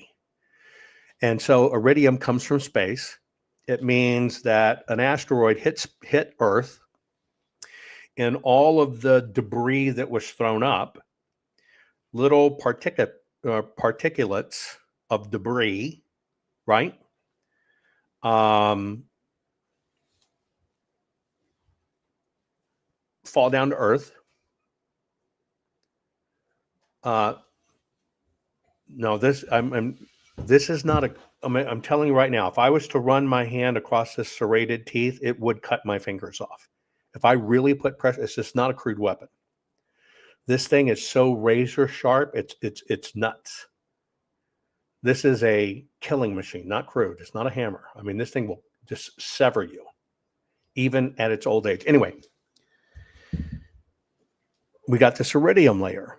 So now that you understand, they go crude, they get better, they get better. When you get down to the iridium level, which basically says a lot of the stuff on the planet died, when you get right under that level and keep digging, you find advanced tools.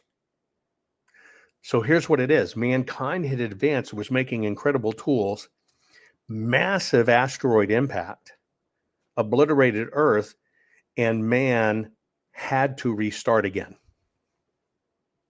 Isn't that awesome? Right? Isn't that awesome? I'm going to show you one other artifact in my collection. Hang on.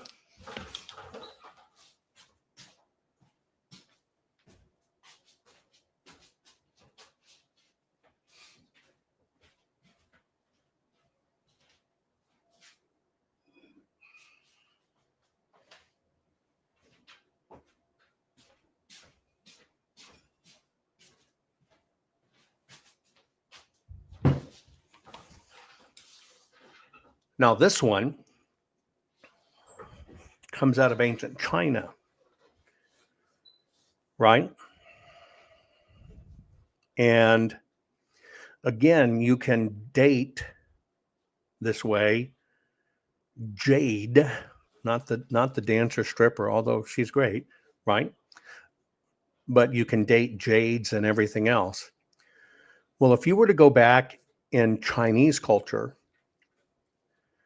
they replace each succession dynasty wiped out history, right? And yes, the Jewish Bible says our calendar year is 5786. Earth was created 6,000 years ago. I'm going to give you the answer.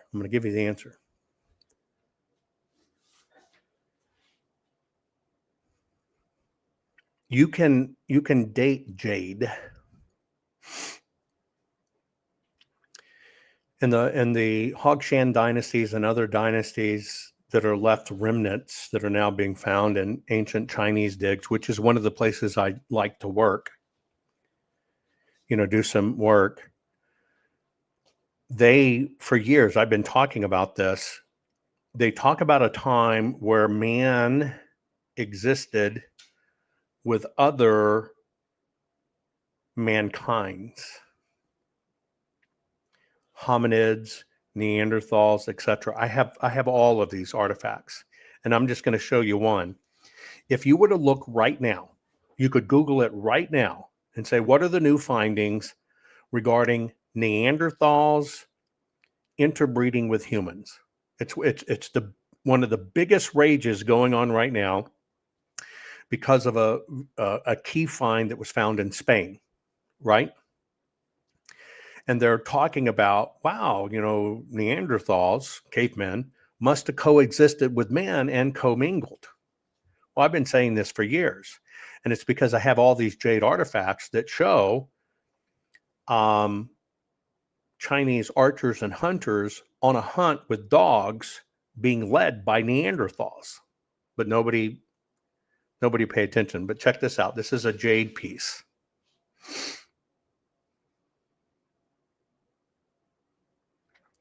I know what you're thinking, and yes, it is. It's the Humpty Dump, right? But look at their faces and their face structures. These are Neanderthals. Mankind didn't make up images. Mankind carved in images what they saw, what they experienced. And so I have artifacts that show what you would consider to be modern man hunting and interacting with Neanderthals, and including breeding with Neanderthals, right? And so I'm telling you, there's so much more we don't know about our world, right? But you can look up Neanderthals and mankind and interbreeding, and they're now basically proving it genetically. And so I'll go back to the Jewish calendar and my sweet hot Jewish from afar, and our calendar years, being 5,786, that's our year. How can I reconcile something 500,000 years old? And it's because we already know what we were. I think sometimes people take the creation story thinking it was a void of nothing, and then God, separated the firmaments and the mist and the land came up and whatever. I have a different interpretation. Doesn't change anything about God, because this is all about man. What was earth? Put it in chat. Here's my question for you. What was earth? What was earth? Oh, yeah. This is not a trans woman or a trans man. It's etched in stone, baby. What was earth? Kitty said a rock. That's not what I'm asking for. What was earth? Somebody said a ball of gas. That's not true.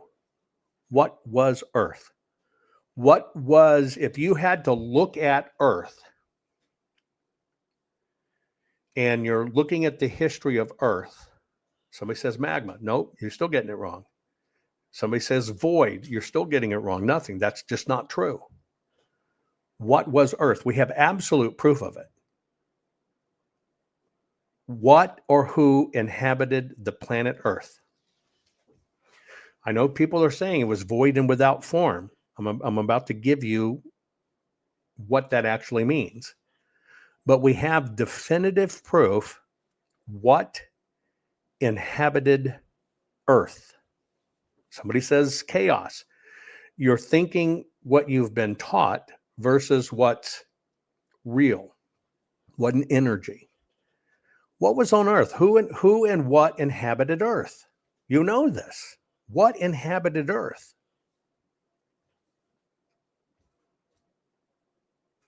Massive. You say Adam and Eve. Hang on, I'm about to give you this. You said Adam and Eve, said Garden of Eden. That's not what I'm talking about. Dinosaurs.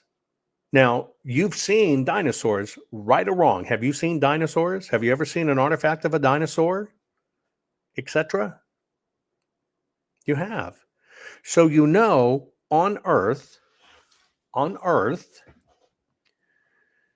we had dinosaurs. Yes or no? Do you understand that, right? We had dinosaurs. Am I right? Okay.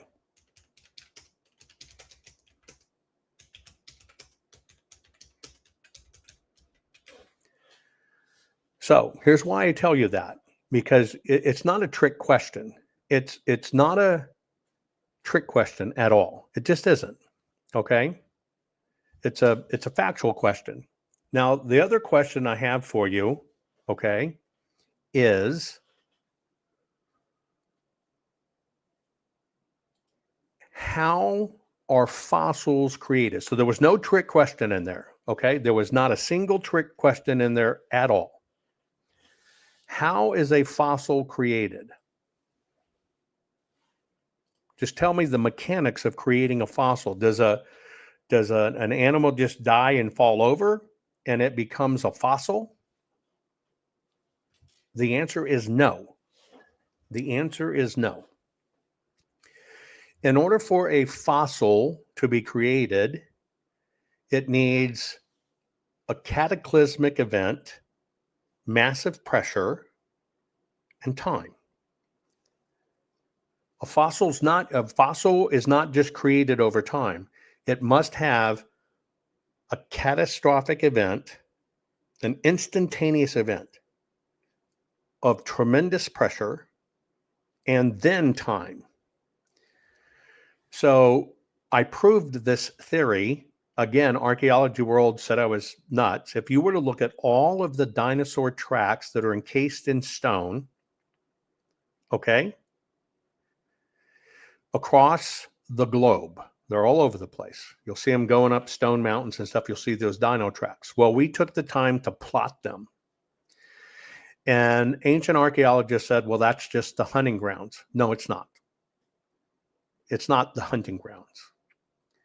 Because you see all types of dinosaurs together, all sizes of dinosaurs together, not just one type of dinosaur, one type of thing. Okay? So if you were to look at, and you can do this yourself, if we were to look and just set a directional on the footprints we see in stone, okay? Because remember, you don't get a fossil unless you get time. Montana, you got it right. All of these footprints move synchronously in the same direction. So it's like a spoke. And you can plot them. And in that plot, they go they're going away from massive asteroid impacts. And so what's going on is the dinosaurs are running for their life. Why? Because think of what's the word I'm looking for? Not typhoon, but anyway, the big wall of water and mud, because it's water and mud, right? Massive, growling down, everything's been blown up. And it's not travel patterns. They're all fleeing. Now, what they're fleeing is an ELE, an extinction level event. They're running for their lives. Now, when this extinction level event and the dirt and mud and everything catches them, they're now subsumed in this dirt and pressure. And so they tumble and roll and tumble and roll and tumble and roll until it kind of stops, a tsunami. Thank you for giving that. And all of that pressure of the earth is now on that dinosaur. And so what happens is this massive pressure, kind of think of a printing press. In that massive pressure, it does a very interesting thing. It kind of preserves the animal. But what happens is, because there's so much pressure, think of using a French press. The minerals of the earth pseudomorph into the beast, which means the living tissue, the water that we're all made up of, slowly leaks out and minerals trickle in. And that's how we get a fossil. Okay, that's how we get a fossil. Now, the reason I tell you this, and I'm going to the Jewish calendar date, 5786, and my Jewish princess was saying, well, how do you reconcile these things when Earth was supposedly created 6,000 years ago? It's because I look back, and I look back at basically an obliteration event. And something happened in the world. Something happened in the world that was a massive extinction level event.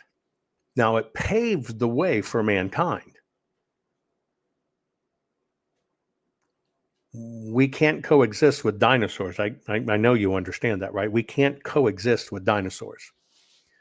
So it paved the way for mankind to come into being.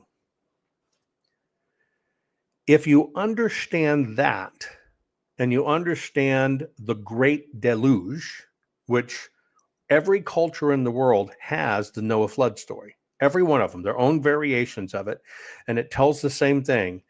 The earth was destroyed, a darkness came over the earth, it rained and rained and rained and rained, the earth flooded, everything went away, the land disappeared, and then finally a little land peak, and there were just a few people, and mankind repopulated the earth. It's common everywhere, right? It's common everywhere. And yes, ELEs have hit our earth many times. I think we're more akin to Mad Max than anything else. We're the survivors. We're not the progenitors. Anyway, when you understand it in that concept, something dramatically happened to Earth. Something dramatically happened to Earth, whether it's an extinction level event or whether it's the fallen being exiled and thrown to Earth. Everything basically was kind of wiped out. And then we had this very interesting jumpstart event out of nowhere in a synchronous manner. We got all of this huge influx of DNA and variations that went poof. And our world that we live in came into being. Came into being.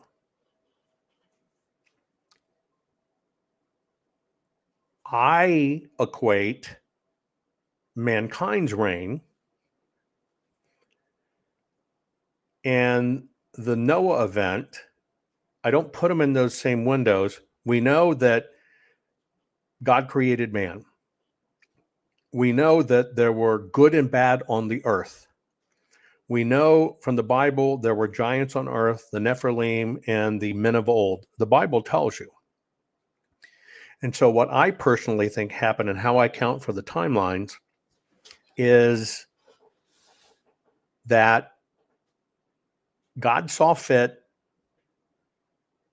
where beast, very dangerous, horrible beast, etc., angels or otherwise, were exiled, and earth was a very violent place. Just massive beasts, etc. Right?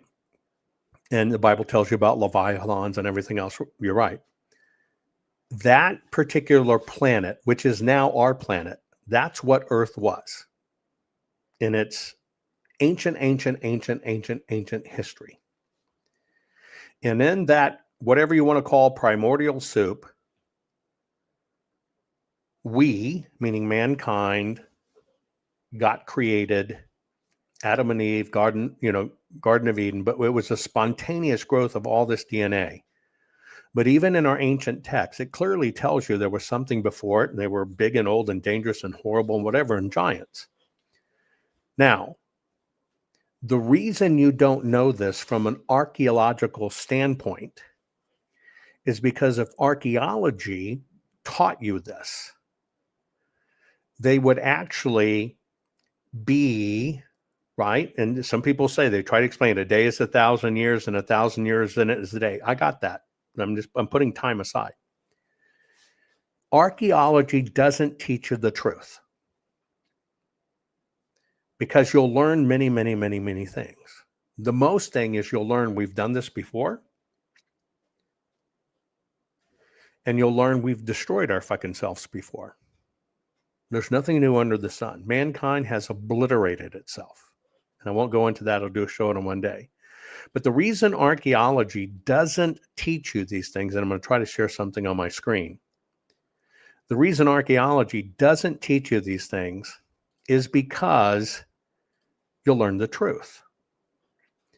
All over our planet is the ancient biblical proof of the men of old, the Nephilim, the whole bit. This is a footprint. In fact, there's multiple footprints. They're all over the planet. Archaeology has hidden this to mankind.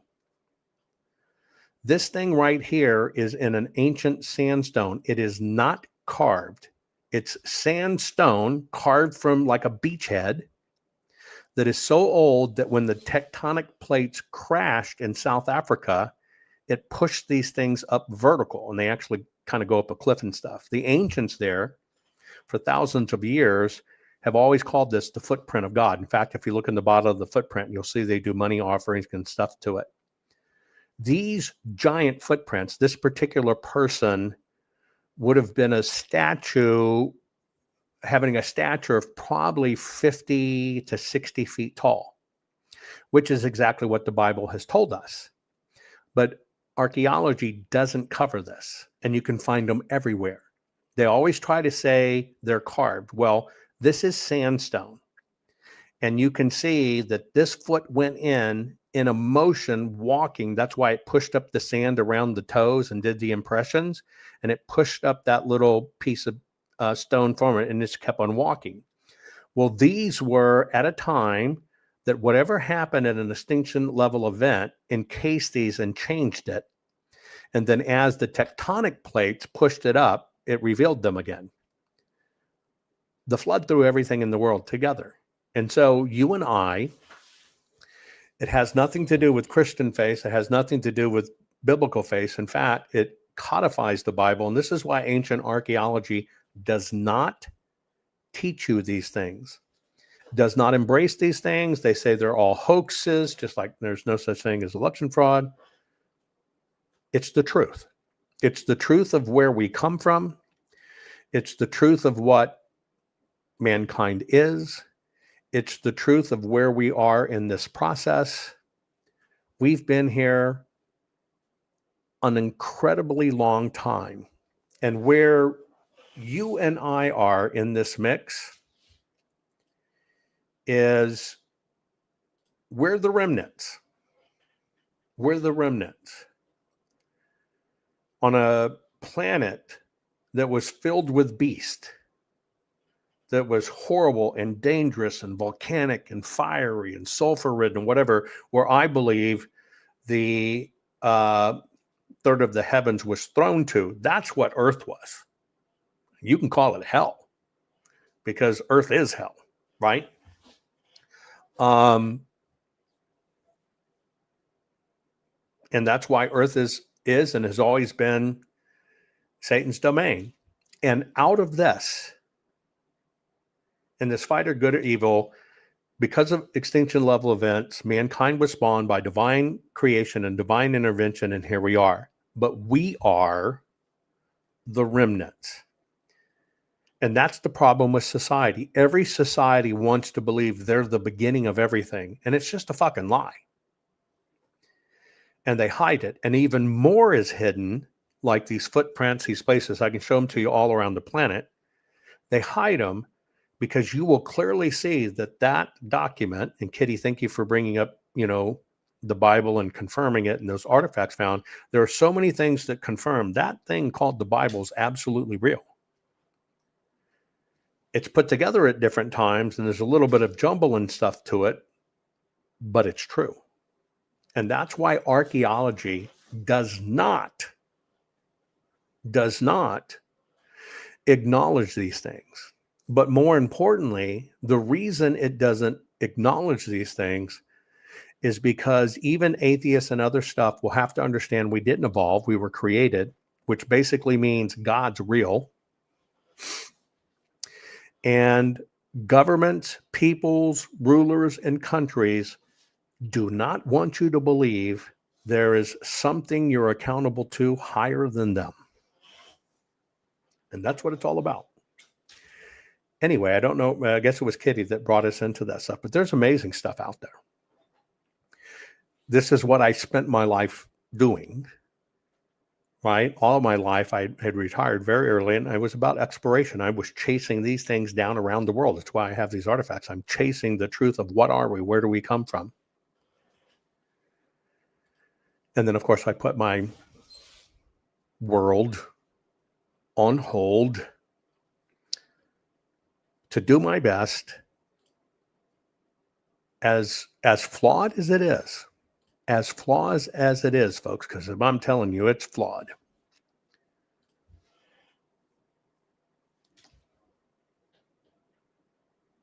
To do my best to try to save what we are, our world, to be good people, what we're expected to be. And so that pause and moment of time of my work was because this mankind interference stuff is trash. And it pits and divides people. And that's why I dedicated my life and just made a pivot and dedicated to truth and uncovering the truth and exposing the truth. Anyway, I appreciate everybody. I got meetings. I got to go. Appreciate everybody joining me today. Ask me anything. I wish I could have got to more questions. We'll do this more often. Please support our work. I love you all. Thanks. Not fixing 2020 will damn our nation forever. The historic Maricopa County full forensic audit effort processed 20,895,610 digital and forensic images of varying formats, resulted in 208 million individual evidence-proof files. The system processed over 58 billion forensic measurements, resulting in over 2 trillion individual base computations. No hopium, no hype, just hardcore forensic evidence. Please make sure the Maricopa County Full Forensic Audit Archives survive. Donate now. So if you want what happened in the 2020 election fixed, then please donate to protect and secure this historic evidence. We can't do it without you. We need you. America needs you. Our future needs you. Please donate now.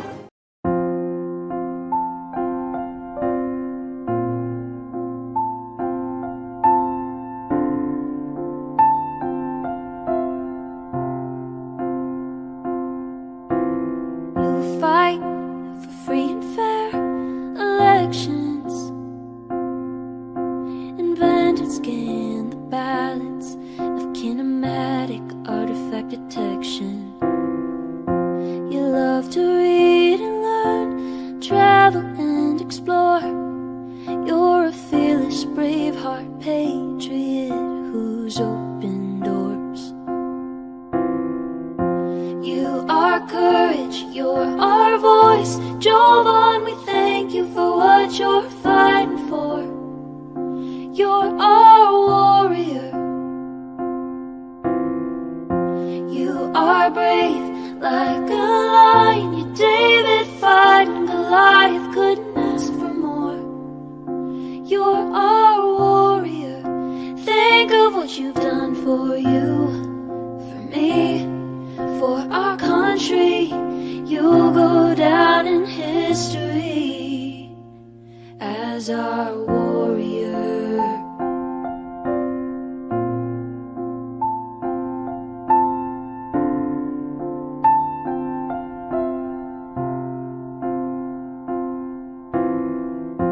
You lead by God and always do what's right. In the battle for our nation, you lead the fight. We pray for your safety, the armor of God to protect you from all of us. Here's a thank you for all that you do. You are courage, you're our voice. Jovan, we thank you for what you're fighting for. You're our warrior. You are brave like a lion. You're David fighting Goliath, couldn't ask for more. You're our warrior. Think of what you've done for you, for me, for our country. You'll go down in history as our warrior.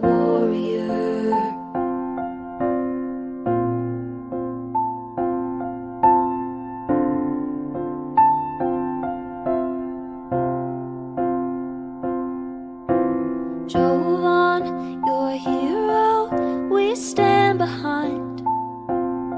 We're inspired by the fire inside your eyes. American proud, we know you'll fight till your dying day. And we'll always stand behind you through everything. You are courage, you're our voice. Jovan, we thank you for what you're fighting for. You're our warrior. You are brave like a lion. You're David fighting Goliath, couldn't ask for more. You're our warrior. Think of what you've done for you, for me, for our country. You'll go down in history as our